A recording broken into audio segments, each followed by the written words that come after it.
Assalamualaikum semua. Saya Iqbal dari Direct Channel. Sempena Ramadan, bulan berkah, marilah bersama-sama kita mengaminkan doa hari ini. Ya Allah, janganlah Engkau hukum aku padanya. Lantaran kekeliruan yang dilakukan, dan ampunilah aku daripada pelbagai kesalahan dan kebodohannya. Janganlah Engkau jadikan diriku sebagai sasaran bola bencana dan malapetaka.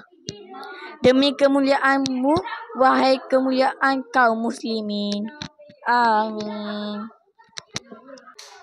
Semoga doa kita dimakbulkan Allah. Amin. Sekian, saya Iqbal dari Direct Channel.